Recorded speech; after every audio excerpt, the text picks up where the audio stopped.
네, 오늘 우리에게 주시는 하나님 말씀은 로마서 1장 말씀입니다. 오늘 우리에게 주신 하나님 말씀은 로마서 1장 말씀인데, 오늘은 특별히 세번역 성경으로 우리가 함께 교독했으면 합니다. 로마서 1장 1절부터 13절 말씀입니다. 우리 준비된 화면 통해서 우리 세번역 성경으로 우리 한 절씩 함께 교독하도록 하겠습니다. 그럼 제가 먼저 읽겠습니다.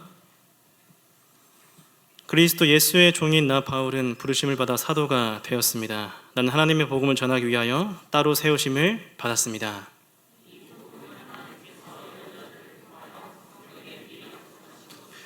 그의 아들을 들고 하신 말씀입니다. 이 아들은 육신으로는 다윗의 후손으로 태어나셨으며 권능으로 하나님의 아들로 확정되신 분이십니다. 그는 곧 우리 주 예수 그리스도이십니다. 우리는 그를 통하여 은혜를 입어 사도의 직분을 받았습니다. 그것은 우리가 그 이름을 전하여 모든 민족이 믿고 순종하게 하려는 것입니다. 예수 그리스도의 부르심을 받은 사람이 되었습니다.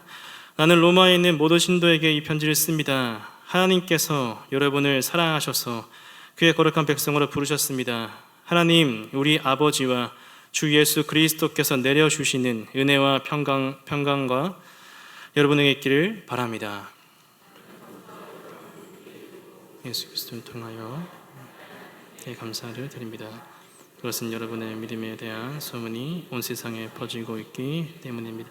하나님은 내가 그 아들의 복음을 전하는 일로 중심으로 섬기는 분이시기에 내 마음속을 알고 계십니다. 나는 기도할 때마다 언제나 여러분을 생각하며 어디서든지 하나님의 뜻으로 여러분에게로 갈 수 있는 좋은 길이 열리기를 간구하고 있습니다. 내가 여러분을 간절히 보고 싶어하는 것은 여러분에게 신령한 은사를 좀 나누어 주어 여러분을 굳세게 하려고 하는 것입니다. 여러분과 함께 지내면서 여러분과 내가 서로의 믿음으로 서로 격려를 받고자 합니다. 13절 말씀 함께 읽겠습니다. 형제자매 여러분은 이것을 아시기 바랍니다. 나는 여러분에게 가려고 여러 번 마음을 먹었으나 지금까지 길이 막혀서 뜻을 이루지 못하였습니다. 나는 다른 이방 사람들 가운데서도 열매를 거둔 것과 같이 여러분 가운데서도 그것을 좀 거두려고 했던 것입니다. 아멘. 할렐루야. 여러분 반갑습니다. 방금 소개를 받은 김동은 목사라고 합니다. 제 이름이 발음하기가 쉽지는 않습니다. 제 스스로도 발음하는 게 쉽지가 않지만 이름이 중요한 것이 아니고요. 우리가 예수의 이름이 중요한 거니까. 여러분 예수님이 열방의 소망인 것을 믿으십니까? 그렇습니다. 우리가 그 믿음으로 함께 오늘 하나님 말씀을 좀 나눴으면 좋겠습니다. 우리 말씀 나누기 전에 한 번 더 기도하도록 하겠습니다. 하나님, 꿈꾸는 교회를 세우시고 또 이 교회를 통하여서 모든 영혼을 구원하기를 원하시는 하나님의 그 마음이 우리 성도님들을 통하여서 열매가 되게 하여 주시옵소서. 주의 말씀이 우리의 삶이 되게 하여 주시고 그 삶이 열매가 되어서 하나님 부르시는 곳곳마다 하나님의 나라를 이루는 귀한 주의 교회 되게 하여 주시옵소서. 하나님 아버지, 오늘 사도 바울을 통하여서 또 로마서를 통하여서 주의 부르심이 어떤 의미인지 깨닫고 우리가 삶으로 받들기를 원합니다. 인도하시고 도우시고 역사하여 주시옵소서. 모든 것 주께 맡겨드립니다. 감사합니다. 예수님 이름으로 기도합니다. 아멘. 네, 성도 여러분, 다시 한번 우리 주님의 평강으로 인사드립니다. 저는 용인 은혜샘물교회에서 왔고요. 혹시 김동주 목사님이라고 아십니까? 예, 우리 꿈꾸는 교회가 낳은 굉장히 훌륭하신 목사님이시죠. 그 목사님도 저와 함께 동역을 하고 있습니다. 제가 이렇게 오다가 이제 저녁 시간이 겹쳐져 가지고요, 김동주 목사님께 전화를 했습니다. 꿈꾸는 교회 근처에 괜찮은 식당 하나 좀 추천을 해 주십시오 하니까 이제 갈비탕 집을 하나 이제 추천을 해 주셨습니다. 네, 갈비탕 집에 가서 갈비탕을 먹는데 너무 급하게 먹다가 입천장이 되었습니다. 그래서 좀 발음이 좀 불완전하더라도 이해를 해주시고 그럼에도 불구하고 하나님께서 은혜 주실 줄 믿습니다. 네, 아멘입니다. 아마 여러분들이 저를 잘 모르시니까요, 제가 어떤 사람인지 먼저 좀 소개를 하도록 하겠습니다. 오늘 설교와도 연결이 되어 있으니까 한번 들어봐 주시면 감사하겠습니다. 네, 저는 소개받은 대로 용인에 있는 은혜샘일교회 부목사입니다. 저는 부목사이지만 부목사이기 이전에 선교사였고, 또 선교사이기 이전에 집사였고, 집사이기 이전에 그 교회 청년이었습니다. 그래서 한 교회에서만 지금 청년으로, 또 집사로, 선교사로, 또 목사로 이제 사역을 하고 있는 그런 은혜를 누리고 있습니다. 저는 이제 교회 선교 사역도 감당을 하고 있고요. 그리고 지금도 이 국내에 있는 아프가니스탄 가정들, 그 영혼들을 섬기는 선교회의 사무국장을 맡고 있기도 합니다. 저는 말씀드린 것처럼 원래 교회 부목사가 아니었고 이제 파송 선교사였습니다. 물론 신학을 했지만 지난주에도 아프리카에서 오셨죠, 지부티. 저도 아프리카 우간다에서 선교 사역을 몇 년 했습니다.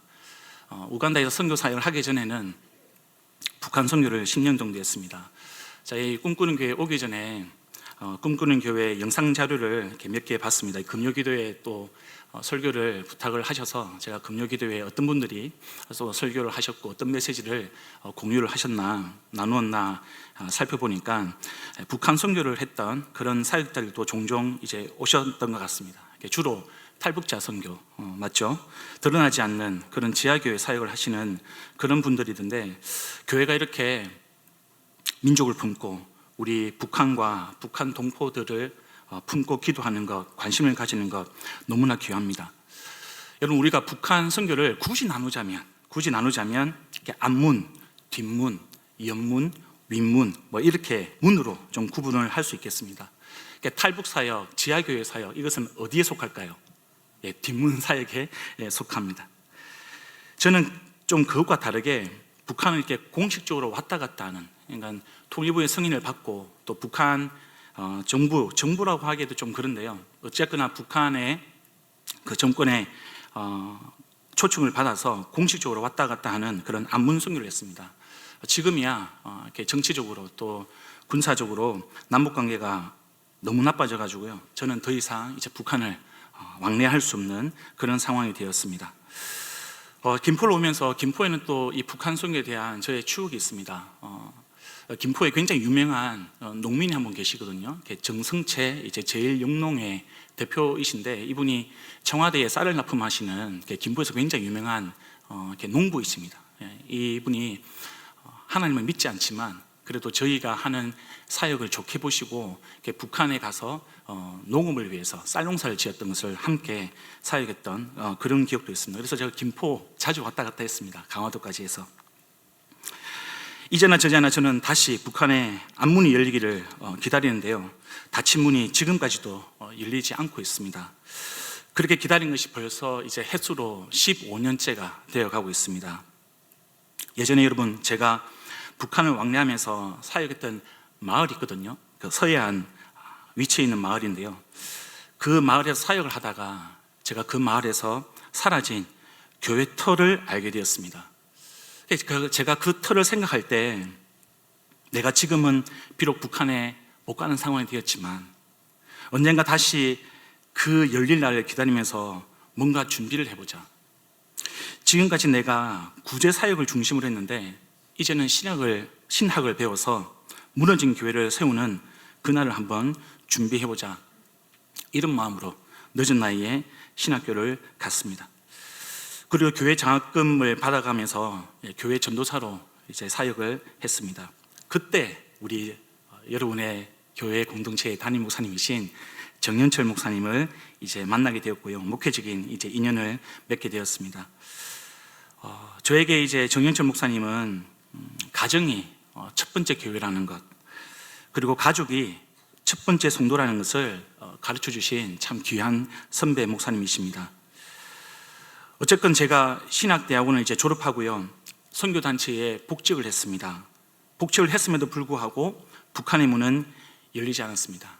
제 머릿속에는 온통 북한밖에 없고 평생 북한 선교를 할 거라고 결단하고 그렇게 살아왔는데, 주님은 그런 저에게 북한 동포들만 불쌍한 영혼이 아니고 아프리카의 영혼들도, 아프가니스탄에 있는 영혼들도 주님에게는 천하보다 귀한 영혼이라는 것을 가르치시려고 저희 아내와 또 우리 교회 공동체를 통해서 강권적으로 아프리카 우간다로 저를 보내셨습니다. 처음에는 제 마음에는 북한밖에 없기 때문에 자도 북한, 일어나도 북한, 깨도 북한, 오직 북한밖에 없었기 때문에 요나처럼 아프리카라는 것이 제 앞에 딱 놓여졌을 때 가기가 싫었습니다. 그래서 거부했습니다.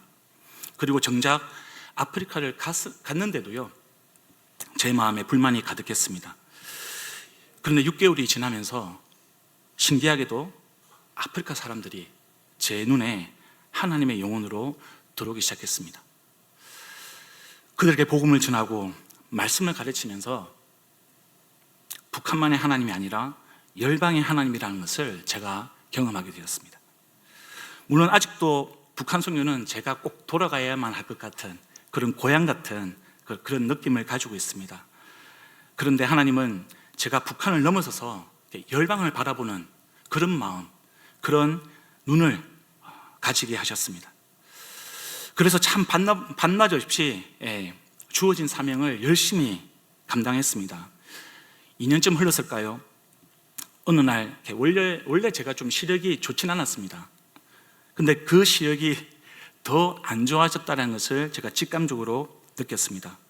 내 시력이 더 나빠졌구나. 내가 이제 한국에 돌아가면 안경을 새로 맞춰야겠다. 가족들과 함께 한국에 잠시 나왔습니다. 잠시 나와가지고 우리 아이들도 시력 검사도 할 겸 같이 다 동네 안과를 갔습니다. 근데 검사를 하던 병원 의사가요, 갑자기 녹내장이 의심이 된다고 저에게 큰 병원으로 빨리 가보라고 그렇게 이야기를 해주었습니다. 마침 이제 분당에 있는 서울대 병원에 자리가 나서 진료를 받는데요, 오른쪽 눈이 녹내장 말기였습니다. 높은 안압 때문에 제 오른쪽 눈 시신경이 한 80에서 한 85%가 이제 죽었다는 겁니다. 여러분, 시신경이 죽으면 그만큼 이제 안 보이는 겁니다. 시신경을 통하여서 우리가 사물을 분간하기 때문에, 그래서 제가 여러분 이게 오른쪽 눈만 보면 제가 여기 있는 분들이 하나도 안 보입니다. 그리고 이쪽에 있는 몇 분들만 조금 제가 인식을 할 수 있는 그런 상황입니다. 저는 처음에 녹내장이 이렇게 심각한 병인 줄 모르고요, 백내장처럼 수술하면 낫는 줄 알고 의사 선생님한테 그럼 수술 날짜를 좀 잡아주시죠, 언제 수술을 해주시면 되겠습니까? 라고 물었더니 의사 선생님이 막 웃으시는 거예요.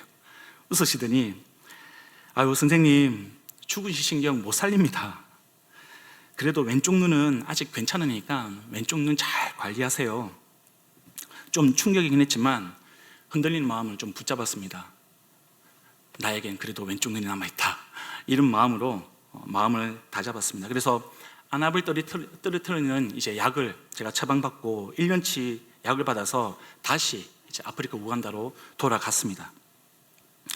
다행히 그 우간다에는 한국 의료 선교사들이 세운 병원이 하나 있었습니다. 선교 병원인데요, 거기에 이제 안과 선생님이 계셨습니다. 물론 한국에서 안과를 전공한 분이 아니고 이제 아프리카에서 안과를 전공한 분이셨는데, 어쨌거나 그 선생님이 안압 체크도 하시고 시야 검사도 할 수 있었습니다. 근데 근본적인 관리가 안 됐던 거죠. 약을 썼는데도 몇 개월 만에 다시 이제 안압이 높아졌습니다. 그 안과 선교사님이 저보고 다시 한국으로 가서 정밀 검사를 받아봐야겠다, 이렇게 말씀을 해주셨습니다. 제가 그 조언에 따라서 한국에 나와서 검사를 받았는데요, 이 오른쪽 안압이 다시 이제 높아진 거죠. 근데 더 문제는 저희 왼쪽 눈에 녹내장이 시작이 됐다는 겁니다. 한 대 얻어맞은 것 같았습니다. 제 마음이 심히 흔들렸습니다. 돌아오는 차 안에서 운전을 하는데 갑자기 눈물이 이렇게 왈칵 쏟아졌습니다. 더 이상 이제 운전을 할 수가 없어서 길가에 차를 세웠습니다. 너무 억울했어요. 너무 억울했고 화가 나기도 하고 좀 절망스러웠습니다. 아니, 내가 주님을 위해서, 내가 주의 복음을 전하기 위해서 땅끝이라고 하는 북한에도 가고 정말 가기 싫었던 내가 아프리카까지 순종해서 갔는데 결과가 이 녹내장이라고 하니까, 눈이 안 보이는 그런 병이라고 하니까 하나님이 그 순간 원망스러웠습니다. 기가 막히고 화가 나서 운전대를 막 때렸습니다. 그걸 울부짖었습니다. 그렇게 불편한 마음이 몇 날 며칠 지속이 되었습니다. 그러다가 기도하는데요, 주님이 이런 마음을 저에게 주셨습니다. 동훈아, 내가 너의 마음을 안다. 동훈아, 내가 너의 눈물을 안다. 동훈아, 내가 너의 고통을 안다. 내가 너의 아버지다. 내가 너를 불렀다. 너는 나의 것. 내가 너의 인생을 책임진다. 그러니 두려워하지 말아라. 나를 믿고 의지해라. 이런 마음을 주셨습니다. 주님의 그 마음이 느껴지니까 제 영혼 가운데 이 평강이 찾아왔습니다. 네, 여러분, 그런 찾아온 평강에도 불구하고 결국 저는 이 눈 문제 때문에 선교지에서 철수를 할 수밖에 없었습니다. 그 즈음에 이 담임 목사님이 건강 문제로 이제 은퇴를 하시게 됐고요. 후임이 되신 목사님께서 저에게 같이 동역하자고 교회 사역으로 이제 콜링을 해 주셨습니다. 성도 여러분, 우리 하나님은 이처럼 저와 여러분을 부르시는 하나님이십니다. 하나님 아버지는 저와 여러분을 자녀 삼아 주시는 우리의 참 좋은 아버지이십니다. 뿐만 아니고요, 부르신 우리를 책임지십니다. 당신의 나라를 위해서 우리를 하나님의 당신의 동역자로 삼아 주셨습니다. 그리고 이것은 전적으로 하나님의 은혜입니다. 여러분, 이 부르심의 메시지를 마음에 품고요, 제가 성도님들을 위해서 시 한 편을 좀 낭독해 드리고 싶습니다. 제가 시 낭독하기에 좋은 목소리는 아니지만 한번 좀 들어봐 주십시오. 꽃이라는 시이고요, 시인 김춘수가 지은 시입니다. 내가 그의 이름을 불러주기 전에는 그는 다만 하나의 몸짓에 지나지 않았다. 내가 그의 이름을 불러줬을 때 그는 나에게로 와서 꽃이 되었다. 내가 그의 이름을 불러준 것처럼 나의 이 빛깔과 향기에 알맞은 누가 나의 이름을 불러다오. 그에게로 가서 나도 그의 꽃이 되고 싶다. 우리들은 모두 무엇이 되고 싶다. 너는 나에게, 나는 너에게 잊혀지지 않는 하나의 눈짓이 되고 싶다. 아마 성도님들 중에는 이 시를 연애할 때 활용하신 분들 꽤 많으실 겁니다. 저는 이런 문학적인 그런 정서가 좀 부족해가지고요, 이런 시적인 방법, 이런 문학적인 방법이 아니라 저는 좀 신앙적인 방법으로, 돌직구 그런 방법으로 제가 교제하던 여자친구에게 겉으로 보이는 이 김동훈이라는 사람, 이 사람을 남자로 보지 말고 내 영혼 안에 있는 살아계시는 하나님을 봐달라, 이렇게 고백을 했었습니다. 어떻게 그때 주님께서 그런 말을 이렇게 생각하게 했는지, 제 이야기를 듣고 제 여자친구가 넘어왔을까요? 안 넘어왔을까요? 넘어왔을까요? 믿음이 좋습니다. 예, 감사하게도 넘어왔습니다. 그리고 지금은 저의 아내가 되었습니다. 제 아내는 그때 제 말에 속았다고 땅을 치고 이제 후회하지만 이미 늦었습니다. 결혼식은 끝났고요, 신혼여행 다녀왔고 아이들은 둘이나 태어났고요. 근데 그렇게 고백했던 한 남자가 가정을 제쳐두고 교회 사역에 미쳐가지고 집에는 들어오지도 않고, 참 제가 못할 짓을 많이 했습니다, 저희 아내에게.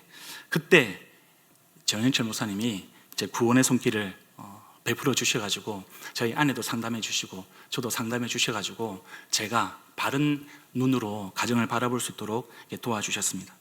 아무튼 이 꽃이라는 시는 남녀 사이의 연애시가 아니라요, 인간의 실존, 인간의 의미를 노래한 철학적인 시입니다. 굉장히 철학적인 시죠. 이 시를 지은 분은요, 말씀드린 대로 김춘수라는 시인입니다. 이분은 1922년에 통영에서 태어났습니다. 그리고 2004년 생을 마감하셨습니다. 그는 언어와 대상 사이에서 관계를 고민하던 순수 시인, 그리고 시에서 관념이나 사상을 배제하는 그런 순수 시인으로 평가를 받습니다. 근데 그가 지은 시를 보면 굉장히 흥미로운 점이 몇 가지가 있습니다. 그는 60년 동안 1000편의 시를 지었습니다. 그리고 수백 편의 수필을 썼습니다. 그 중에서 35편의 시, 그리고 17편의 수필이 예수님, 하나님과 관련된 그런 내용이 있습니다. 심지어 제목이 나의 하나님이라는 그런 시도 있습니다. 이런 그의 모습은 그의 성장 과정이랑 이렇게 무관하지가 않아 보입니다. 알고 보니까 이 김춘수 시인은요, 고향에서, 통영에서 이 호주 선교사가 운영했던 그런 미션 유치원에 다녔습니다. 그리고 할머니를 따라서 종종 예배당에 가곤 했습니다. 통영에 호주 선교 100주년을 기념하는 기념탑이 있습니다. 그 기념탑에 어떻게 기록이 되느냐, 이렇게 기록이 되어 있습니다. 교회는 학교, 유치원, 진료소를 설립을 하고 선교사들의 신앙훈련과 근대교육을 통해서 걸출한 인물들을 다수 배출하였는데 그 중에는 유치환, 박경리, 김춘수, 윤희상 등이 있다. 여러분, 이 김춘수 시인은 또 일본 유학 시절에 일본 천황 그리고 총독을 비판하다가요, 그걸 선동했다, 이런 학생으로 몰려가지고 헌병대 감방에서 취조를 받은 적이 있습니다. 그때 고문이 무서워가지고 거짓 자백을 했는데 그때 십자가에서 고통당하시던 그 예수님을 만났다라고 수필에서 밝혔습니다. 이쯤 되면 그가 그리스도인이라고 생각을 하실 겁니다. 네, 여러분, 결론적으로 참 안타깝지만 그는 신앙적인 기독교인은 아니었습니다. 그가 사망하기 몇 달 전에 인터뷰를 했습니다. 그 인터뷰에서 이렇게 이야기했습니다. 내가 하나님을 믿으려고 해도 도저히 믿어지지가 않는다. 하나님이란 분이 도대체 나는 믿어지지가 않는다. 아마 김춘수 시인에게 기독교의 예수님, 하나님은 뭔가 자기의 작품에서 드러내야 하는 그런 사상, 그런 관념이 아니었나 싶습니다. 이렇게 예수님을 만나고도 예수님을 믿지 않는 일이 어떻게 벌어질 수가 있는 건가? 일어납니다, 여러분. 그것도 흔하게 일어납니다. 예수님 당시에도요, 예수님을 만나고 들은 사람들 중에서 신앙적으로 예수님을 믿는 사람들보다 예수님을 거부하고 믿지 않는 사람들이 훨씬 더 많았습니다. 심지어 예수님의 제자들 중에 가룟유다 아시죠? 3년 동안 동고동락했습니다. 그럼에도 불구하고 예수님을 끝까지 배신했습니다. 그래서 여러분, 믿음이라는 관점에서 보면 아이러니하게도요, 이 하나님이 김춘수 시인의 이름을 여러 차례 불렀지만 그는 하나님에게 가서 꽃이 되지 못했던 거죠. 분명히 그는 어떤 의미 있는 존재, 그런 존재가 되고 싶어하는 인간의 근본적인 마음은 정말 잘 캐치했습니다. 그리고 그것을 기가 막히게 시와 수필로 정말 천재적으로 잘 표현했습니다. 그런데 그와 하나님 사이에는 그 어떤 존재론적 의미도 존재하지 않았습니다. 그것을 억지로 배제했던 거죠. 결국 그는 예수님을 자기 안으로 모시지 않고요, 그냥 문 밖에, 자기 마음의 문 밖에 계속 예수님을 세워뒀던 겁니다. 참 안타까운 일이 아닐 수 없습니다. 이 김춘수 시인의 삶을 보면 저는 예수님께 나아왔던 부자 청년의 생각이 났습니다. 그도 꽤나 진지하게 인생의 본질에 대해서 고민하는 사람이었습니다. 네, 여러분, 고민했지만 결국 예수님을 따르지 않았습니다. 이 김춘수 시인은요, 인간의 실존을 너와 나의 관계, 사람과 사람의 관계에서는 발견했을지 모르겠습니다. 네, 여러분, 성경은 인간의 실존이 사람과 사람의 관계 속에서 먼저 발견되는 것이 아니라 하나님과 사람 사이에서 그 관계가 형성되고 시작된다라고, 그 관계에 의해서 사람과 사람과의 관계가 이루어지는 거라고, 구성되는 거라고 가르쳐주고 있습니다. 그리고 바울도 오늘 본문 로마서에서 그것을 잘 보여주고 있는 것이죠. 이것이 신앙적인 관점에서 굉장히 중요한 포인트입니다. 여러분, 우리는 믿음이 관계라고 할 수 있겠습니다. 하나님과의 우리와의 관계, 사람과 사람과의 관계, 우리와 세상의 관계, 이것이 믿음의 내용을 이루고 있는 것이죠. 그러면 죄라는 것은 무엇인가? 이 관계가 파괴되는 겁니다. 이 관계가 손상되는 겁니다. 로마서를 정리하면 죄의 본질을 이렇게 설명할 수 있겠습니다. 한번 같이 읽어볼까요? 시작. 죄의 본질은 하나님과 이웃을 향하여 자기 주장과 의지를 내세움으로써 하나님과 이웃과의 올바른 관계, 의존과 순종을 깨트리는 것이다. 성도 여러분, 로마서 주제 중에 하나가요, 의라는, 그 다음에 의로움이라는 굉장히 중요한 파트가 있습니다. 그러면 이 의는 무엇인가? 네, 관계적인 측면에서 이 의는 건강한 관계를 만들어가는 겁니다. 그리고 깨어진 관계가 있다면 그것을 회복하는 것이 성경에서 이야기하는 의로움, 성경에서 이야기하는 의라고 할 수 있습니다. 그래서 여러분, 믿음이라는 것은 신이 있다 없다, 하나님이 있다 없다, 이것을 인식하느냐 인식하지 않느냐, 그런 문제가 아닙니다. 존재하시는 하나님과의 관계를 내가 회복하느냐, 이웃과의 관계를 내가 회복하느냐, 그것입니다. 내가 하나님을 나의 구주로 모시느냐 모시지 않느냐, 그분의 뜻을 내가 따르느냐 따르지 않느냐, 그분이 가라면 가고 서라면 서는 것, 그것이 바로 의라는 것입니다. 그것이 바로 믿음이라는 것입니다. 그러므로 그리스도인, 성도인 저와 여러분의 존재는요, 이 관계 안에서 규정이 되는 것이죠. 그리고 이 관계에서 굉장히 중요한 단어가 바로 부르심입니다. 부르심. 왜냐하면 여러분, 하나님의 부르심의 목적이 바로 이 관계를 형성하고 관계를 회복하는 것에 있기 때문에 그렇습니다. 이 점을 우리가 분명히 알고 우리는 로마서를 읽어야 하는 것이죠. 여러분, 1절부터 7절까지 말씀인데요, 1절에 이렇게 기록이 되어 있습니다. 그리스도 예수의 종인 나 바울은 부르심을 받아 사도가 되었습니다. 나는 하나님의 복음을 전하기 위하여 따로 세우심을 받았습니다. 바울은 지금 자신이 따로 부르심을 받아서 사도가 되었다고 말하고 있고요, 그 목적은 하나님의 복음을 전하는 것이라고 명확하게 이야기하고 있습니다. 근데 여러분, 사도로 부름받기 전에 바울은 자기를 이야기할 때 이렇게 이야기합니다. 그리스도 예수의 종, 그리스도 예수의 종. 여기서 우리는 하나님의 부르심이 두 가지로 이루어진다는 사실을 알 수 있습니다. 하나는 신분으로서의 부르심, 또 하나는 직분으로서의 부르심입니다. 국가 공무원 생각하면 금방 이해할 수 있습니다. 국가 공무원은 신분이죠. 근데 그 공무원이 법무부의 무슨 팀장이다, 어떤 팀원이다 하면 이것은 직분입니다. 그리고 신분으로서의 부르심을 다른 말로 표현하면 정체성이라고 할 수 있겠습니다. 바울은 자기의 구원과 관련해서 하나님과 자신과의 관계를 주인과 종으로 지금 표현하고 있습니다. 근데 이상하지 않습니까? 당시의 사회 문화 속에서 이 종이라는 것은 인격체가 아니었습니다. 그냥 그저 주인의 재산의 일부였습니다. 주인에게 부당한 대우를 당해도요, 군소리 없이 순종해야 합니다. 복종해야 합니다. 하루 종일 밭에서 일하고 돌아오면 주인을 위해서 식사 준비를 해야 되고요, 그리고 그 주인이 밥을 먹는 동안에 옆에 서서 띠를 띠고 수종을 들어야 하는 존재가 바로 종이었습니다. 오직 주인을 위해서 존재하는 그런 재산이었습니다. 바울이 이것을 몰랐을까요? 아니, 몰랐을 리가 없습니다. 그럼에도 불구하고 바울은 지금 자기 자신을 예수님의 종이라고 주저함 없이 이야기하고 있습니다. 이상하지 않습니까? 오히려 반대로 나를 보십시오, 우리 예수님은 나를 종으로 삼지 않았습니다. 교회를 다스리는 지도자로 나를 높여주셨습니다.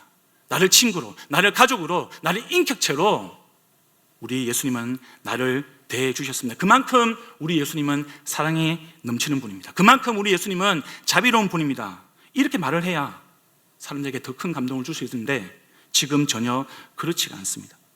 바울은 당시에 인간 취급도 못 받는 재산에 불과한 종이라는 단어를 사람들이 부정적으로 인식하고 있다는 것을 알고 있음에도 불구하고요, 그 단어를 보란듯이 지금 로마서 첫 장에서 그것도 처음으로 자기 자신을 표현할 때 떡하니 사용하고 있습니다.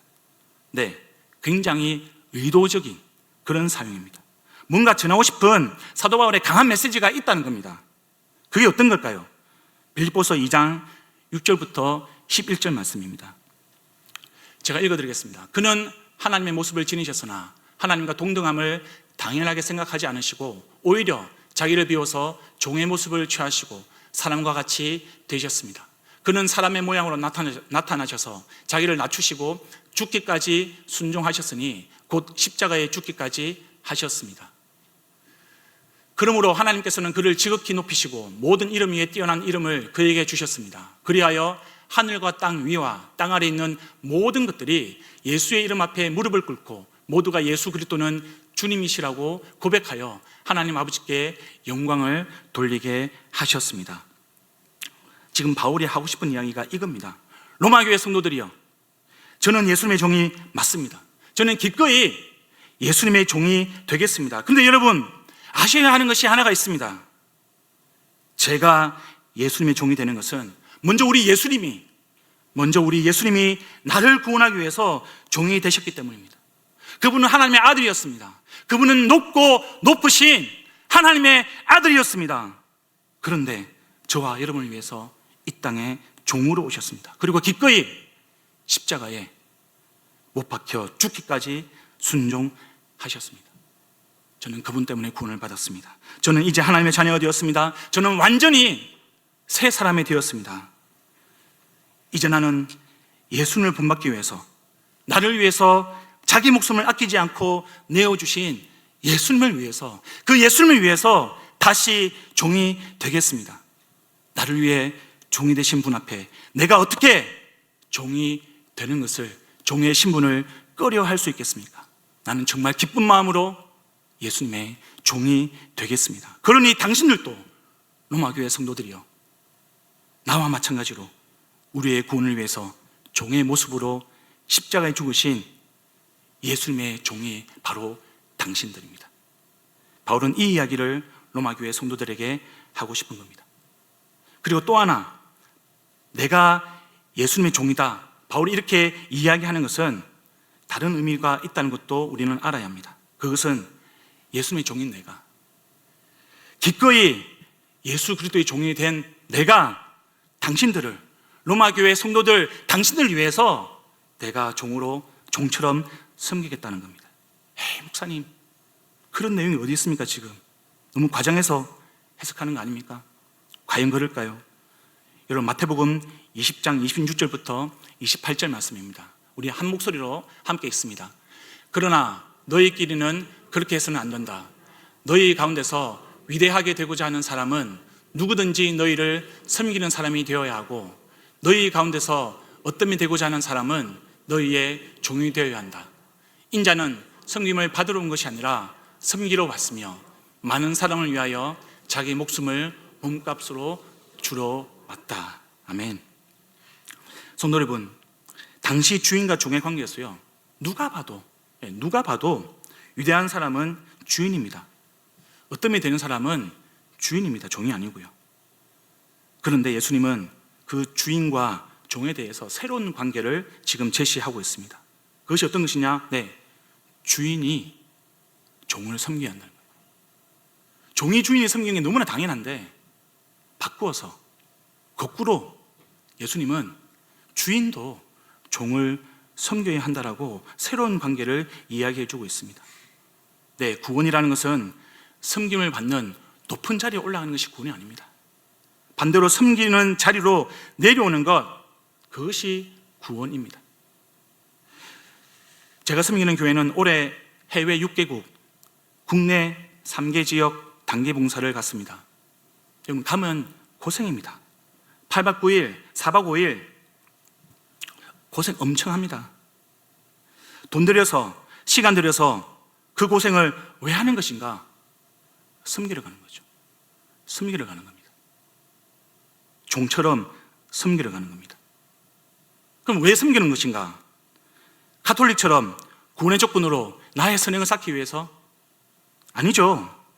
그 섬김을 통해서 다른 한 영혼, 그 영혼을 구원하기 위해서 가는 겁니다. 섬기는 겁니다. 여러분, 주님이 우리를 구원하신 이유가 바로 이것입니다. 물론 저와 여러분이, 나 개인이 예수 믿고 천국 가는 것 너무나 중요하죠. 여러분, 우리의 구원은 그 이상의 의미가 있다는 것을 우리는 항상 기억해야 합니다. 우리 하나님은 모든 영혼이 주께로 돌아오기를 원하십니다. 베드로서 3장 9절입니다. 주의 약속은 어떤 이들이 더디다고 생각하는 것 같이 더딘 것이 아니라 오직 주께서는 너희를 대하여 오래 참으사, 함께 있습니다, 아무도 멸망하지 아니하고 다 회개하기에 이르기를 원하시느니라. 이게 하나님의 마음입니다. 하나님은 아무도 멸망하지 않기를 원하십니다.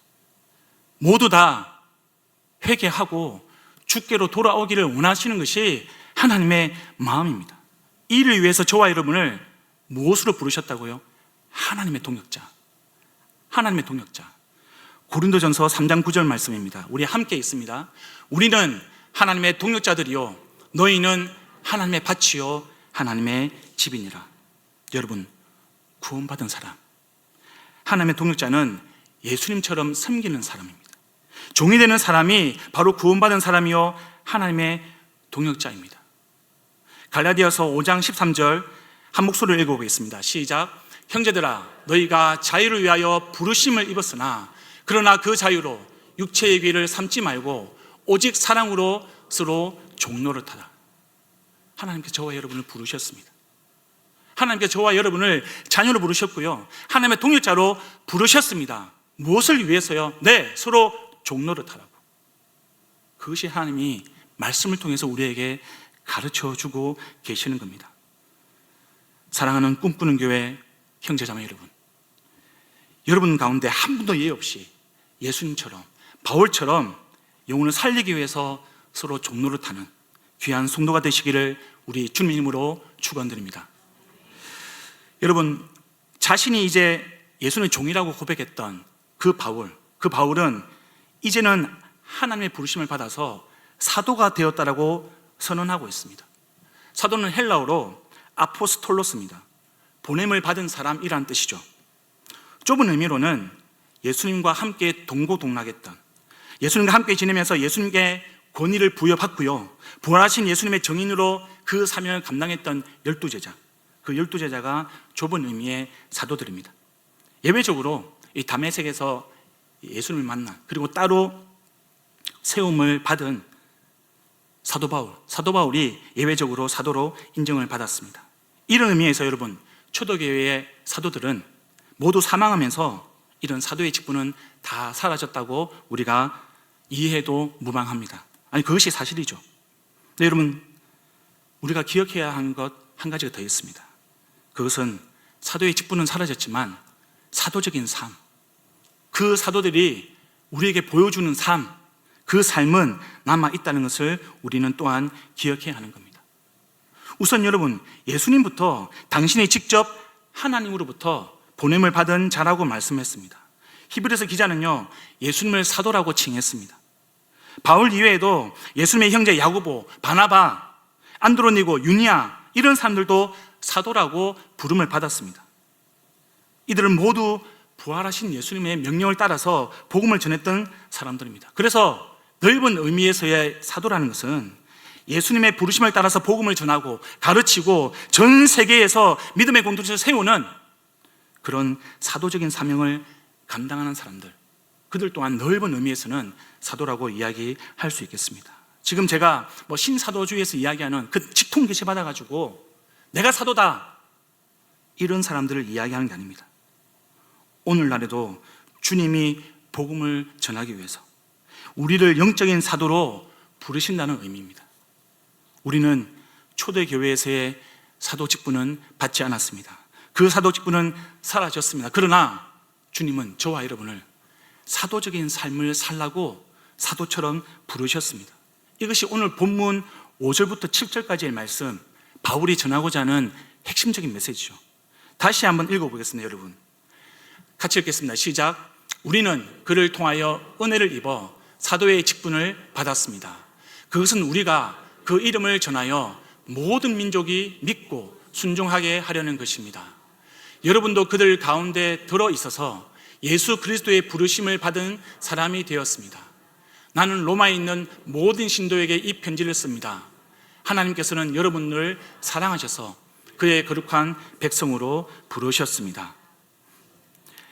5절은 바울과 기존 사도들을 이야기합니다. 근데 여러분, 6절과 7절 이 말씀, 여러분도 그들 가운데 들어있어서 예수 그리스도의 부르심을 받은 사람이 되었습니다. 그러니까 여러분, 이 말씀을 통하여서 6절과 7절 말씀을 통하여서 지금 사도 바울이 로마 교회 성도들에게 이야기하고 싶은 것은요, 성도 여러분, 나도 사도로 부르심을 받았지만 이것은 내가 잘나서 사도 직분을 받은 것이 아닙니다. 오직 은혜로 이루어진 것입니다. 근데 내가 이 은혜로 사도를 부르심을 받은 것처럼 로마 교회 당신들도 예수 그리스도의 부르심을 받은 사람들입니다. 하나님께서 여러분들을 사랑하셔서 거룩한 백성으로 부르셨습니다. 그렇기 때문에 로마 교회 성도들이여, 당신들도 나처럼 사도라고 할 수 있습니다. 그러니 우리가 주님의 사도로서 예수님의 이름을 땅끝까지 전하여서 모든 민족이 믿고 순종하게 하는 이 사역을 함께 감당할 수 있기를 소망합니다. 내가 이것을 위해서 당신들에게로 가고 싶습니다. 당신과 나와 함께, 우리가 함께 땅끝 스바나로, 지금 스페인이죠, 그 스바나로 함께 가십시다. 이것이 지금 바울이요 로마에 있는 교회 성도들에게 편지를 쓰고 있는 마음입니다. 주 안에서 사랑하는 우리 꿈꾸는 교회 성도 여러분, 지금 여러분 교회는 선교의 달을 지키고 있습니다. 저를 비롯해서요, 이 선교 사역자들 불러서 말씀도 듣고 기도회도 하고 있습니다. 제가 여러분의 이 초대를 받아서 이곳 김포로 달려오는 제 마음이 이 바울의 마음과 연결되어 있습니다. 네, 초대교회 사도의 직분은 사라지고 없습니다. 예, 분명 12사도는 죽고 없습니다. 그런데 여러분, 12제자를 사도로 부르신 주님, 바울을 사도로 부르신 그 주님이 지금도 살아계셔서 저와 여러분 가운데 역사하시는 주님이 한 영혼을 위하여서 지금도 복음을 알지도 못한 채, 듣지도 못한 채, 혹은 그 복음을 거부한 채 살아가고 있는 그 영혼들을 위해서 저와 여러분을 이 시대의 사도로 부르셨다는 것을 믿음으로 고백하시기를 바랍니다. 우리는 바울을 참 좋아합니다. 여기 계신 아마 많은 성도님들도 가장 좋아하는 성경 인물이 이 바울이 아닐까 싶습니다. 또 여러분, 아이러니하게도요, 우리더러 바울처럼 살아가십시오 이야기한다면 우리는 아마 다들 마음이 불편해질 겁니다. 이것이 표리부동한 우리의 영적인 실체인 것이죠. 마치 우리가 무대에 서야 하는 배우인 것을 망각하고요, 객석의 관객처럼 앉아있는 사람들처럼 말하고 행동하는 겁니다. 하나님, 저는 괜찮아요. 배우 부담스럽습니다. 불편합니다. 체질이 아닙니다. 저는 무대 체질이 아닙니다. 저한테 시키지 말고요, 배우는 저 친구가 잘합니다. 저 배우 안 하고 관객석에 앉아 있겠습니다. 그냥 연극은 하나님이 하십시오. 하나님 전지전능 하시잖아요. 저는 객석에서 하나님 응원하겠습니다. 우리 하나님 화이팅! 이것이 저와 여러분의 마음은 아닙니까? 성도 여러분, 주님이 우리 보고 제자가 되라고 했지 언제 다른 제자들을 구경하라고 우리를 부르셨습니까? 우리 하나님은 그런 분이 아닙니다. 우리는 세상이라는 무대 위에서 감독이자 배우이신 하나님과 함께 하나님 나라라고 하는 그런 작품을 연기하는 배우들입니다. 이 사실을 잊지 않기를 부탁드립니다.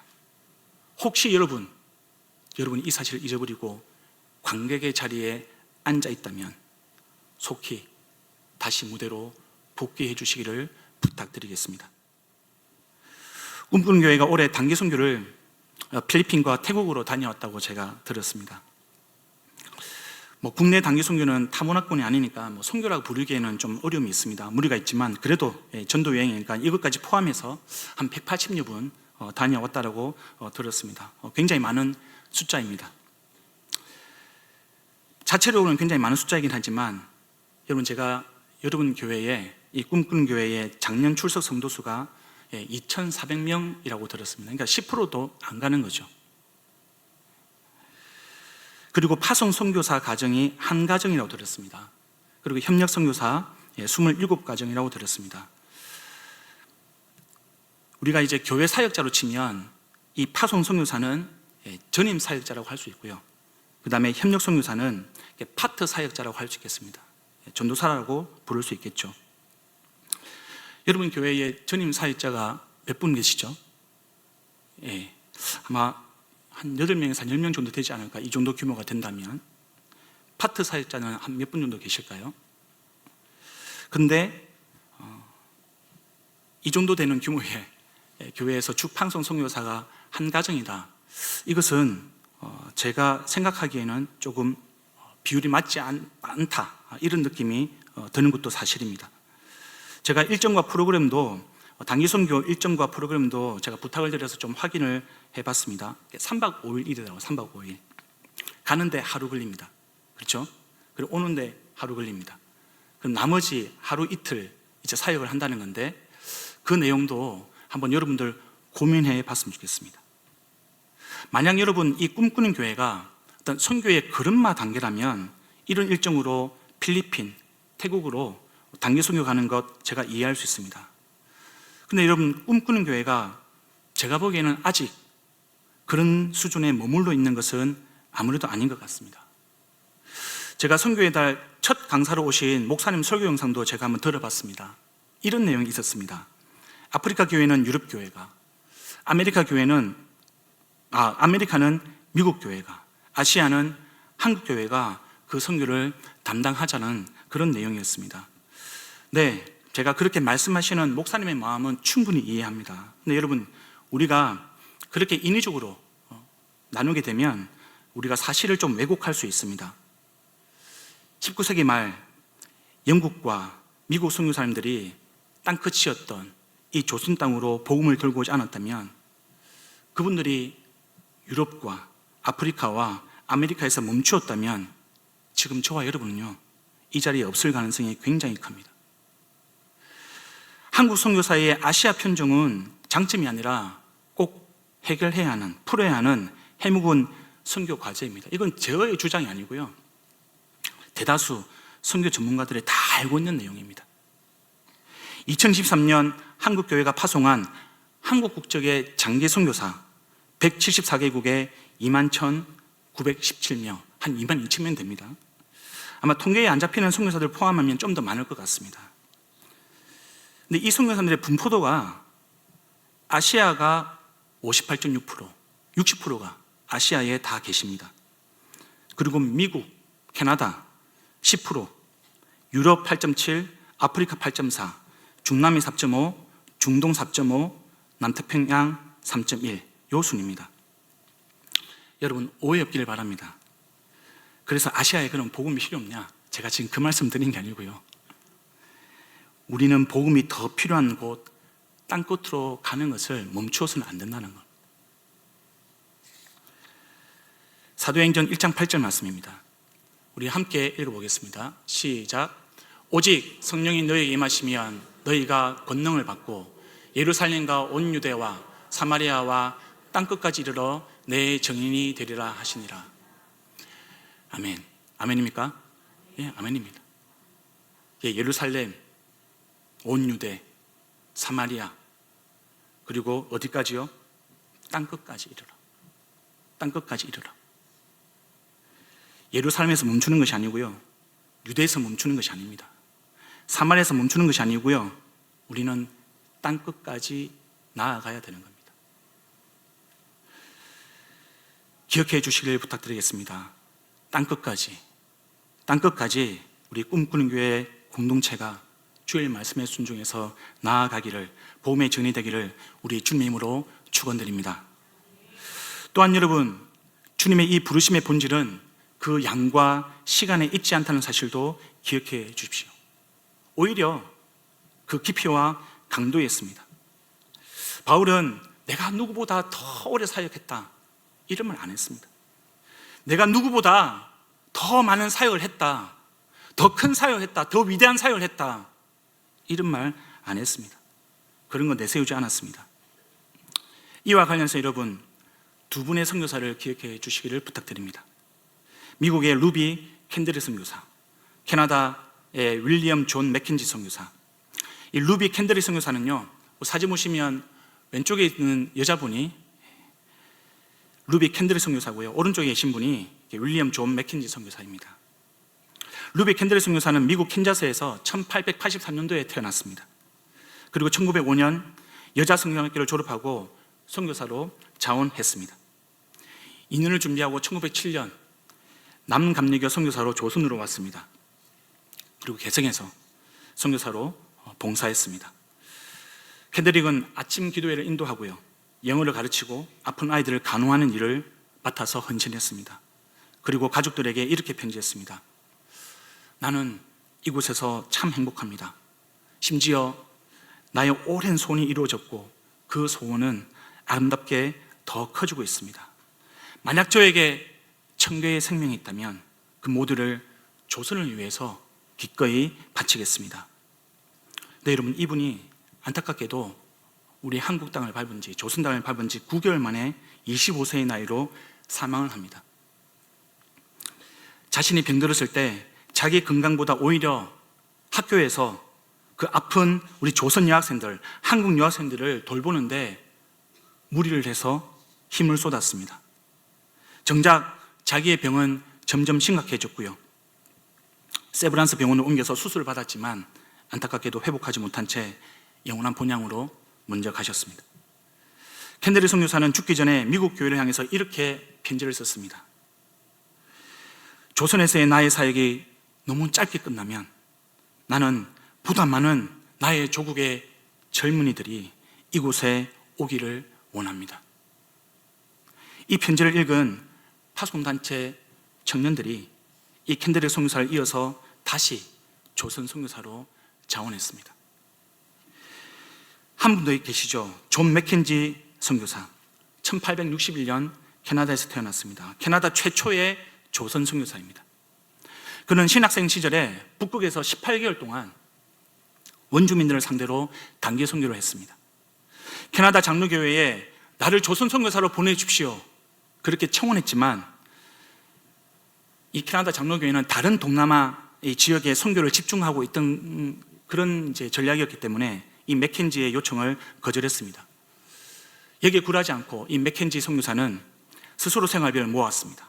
그리고 후원자들을 모았습니다. 그리고 1893년 독립선교사로 조선이라는 곳에 왔습니다. 평양에서 사역하던 이 마펫 선교사의 추천으로 1894년 10월 황해도 소래교회의 초대 담임 목사가 되었습니다. 그는 조선 사람들과 똑같은 옷차림을 했습니다. 그리고 똑같은 음식을 먹었습니다. 그리고 온돌방에서 생활을 했습니다. 복음전도, 교육, 의료사역을 하면서 조선인보다 더 조선을 사랑한 사람으로 알려졌습니다. 그렇게 섬겼습니다. 그러다가 과로와 열병으로 건강이 악화됐습니다. 이 언더우드 선교사가 고기, 치즈, 서양 음식을 보내주었습니다. 그런데 그는 그마저도 마을 사람들에게 그것을 나누어 주었습니다. 결국 스스로 몸을 가눌 수 없을 만큼 좀 정신이 이상해졌습니다.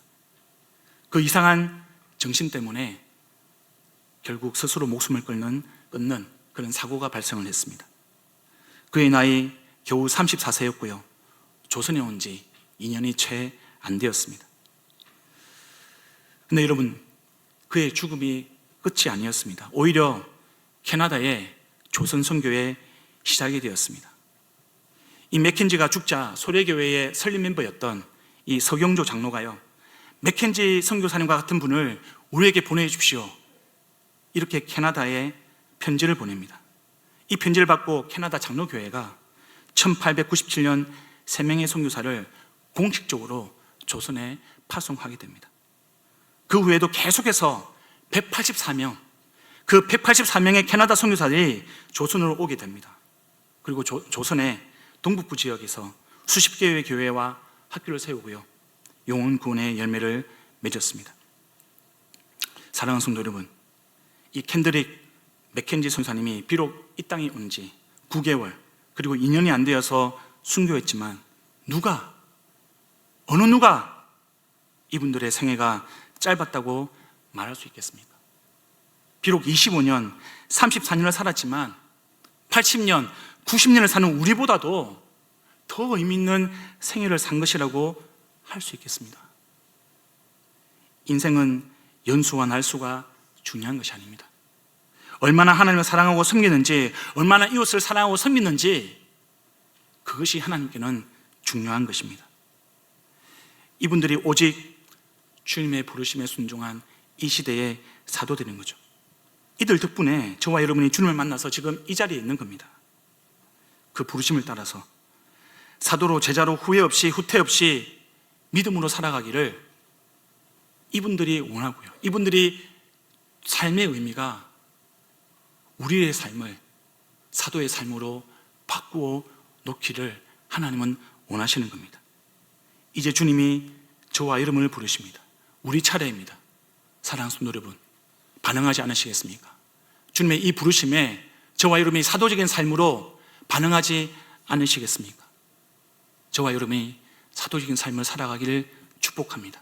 저와 여러분이 예수님께서 부르신 그 사도의 삶을 기꺼이 자원함으로 살아갈 수 있기를 주님의 이름으로 소망합니다. 여러분, 이제 마지막으로 8절부터 13절 말씀 한번 보겠습니다. 여러분, 11절부터 13절 말씀을 보면 바울이 로마의 교회로 가려고 했던 좀 보다 구체적인 목적이 나옵니다. 제가 읽어드리겠습니다. 내가 여러분을 간절히 보고 싶어 하는 것은 여러분에게 신령한 은사를 좀 나누어 주어 여러분을 굳세게 하려고 하는 것입니다. 이것은 내가 여러분과 함께 지내면서 여러분과 내가 서로의 믿음으로 서로를 격려받고자 하는 것입니다. 형제자매 여러분, 이것을 아시기 바랍니다. 나는 여러분에게 가려고 여러 번 마음을 먹었으나 지금까지 길이 막혀서 뜻을 이루지 못하였습니다. 나는 다른 이방 사람들 가운데서도 열매를 거둔 것 같이 여러분 가운데서도 그것을 좀 거두려고 했던 것입니다. 여러분, 바울이 로마로 가고자 했던 그 세 가지 목적이 나옵니다. 첫 번째, 자신이 받은 은사를 나누어주고 굳세게 하기 위해서입니다. 두 번째로, 로마 교회 성도들과 함께 지내면서 서로의 믿음으로 격려를 받기 위해서입니다. 세 번째로, 이것을 통해서 영혼 구원의 열매를 거두기 위해서입니다. 여러분, 여기서 중요한 것은 사도 바울이 혼자 이 사역을 감당하지 않았다라는 사실입니다. 그의 사역은 교회의 사역이었고요, 그의 사역은 신앙 공동체의 사역이었습니다. 여러분, 이것이 꿈꾸는 교회가 선교를 함께 감당하는 이유입니다. 선교는 성도 혼자, 그냥 선교 비전 받은 그 성도 혼자 감당하는 것이 아니고요, 공동체가 같이 감당하는 겁니다. 교회가 같이 감당하는 겁니다. 그래서 우리가 선교사들을 굳세게 하고요, 선교사들도 우리를 굳세게 하고 믿음으로 서로 격려하는 것이 선교에 있어서, 교회에 있어서 너무나 중요한 하나님의 메시지입니다. 이것이 우리 교회 공동체가 감당해야 하는 역할이고요, 사명입니다. 이것이 저와 여러분을 이 시대의 사도로 부르시는 주님의 뜻입니다. 우리가 단기 선교로, 우리가 교회의 선교로, 우리의 동력으로 우리 선교사들을 굳세게 할 것입니다. 또한 우리가 그 선교사님들 통해서, 그 단기 선교와 또 그 장기 선교사님의 선교 사역을 통해서 저와 여러분이 굳세게 되는 겁니다. 우리 공동체가 서로 믿음으로 격려할 때 영혼 구원의 열매가 맺어지게 되어 있습니다. 이것이 저와 여러분의 단기 선교, 이것이 저와 여러분의 장기 선교의 열매가 되기를 진심으로 바라고 축복합니다. 이런 귀한 은혜와 축복이 우리의 삶과 이 공동체, 꿈꾸는 교회의 공동체 가운데 풍성하기를 우리 주님의 이름으로 축원드립니다.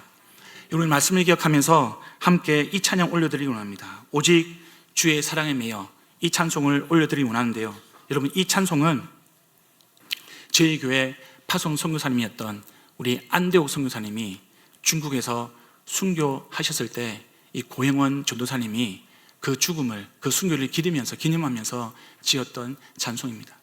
그 선교사님은 중국에서 사역을 하시다가 이 교통사고를 가장한 사고를 당하셔서 순교하셨습니다. 그분의 순교를 통해서 끝이 난 것이 아니고요, 그분의 순교를 통해서 지금도 그분들의 제자들이, 그 제자의 제자들이 중국 선교를 감당하고 있습니다. 우리의 선교는 교회를 낳습니다. 그리고 그 교회는 또한 선교를 낳습니다. 선교와 교회가 따로 떨어져 있지 않습니다. 그 마음으로 우리 함께 찬양하길 원합니다.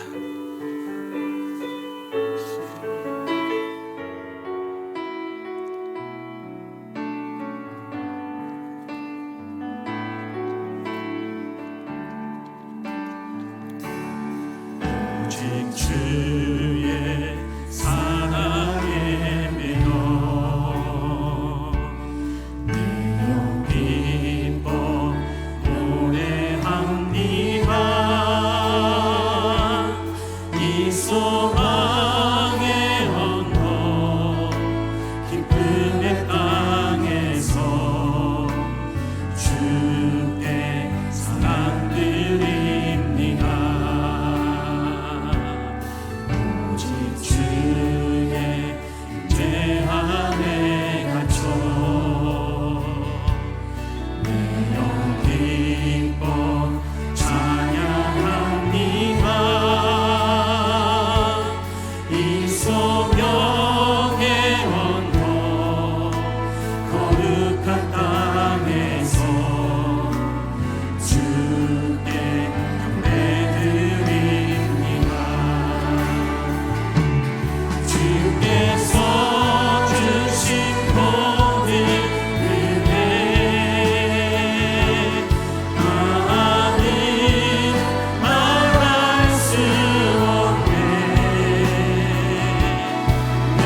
말씀을 기억하면서 함께 기도하기 원합니다. 우리 세 가지를 위해서 함께 기도하겠습니다. 하나님, 내가 예수님의 종으로 부르심을 받았음을 믿음으로 고백합니다.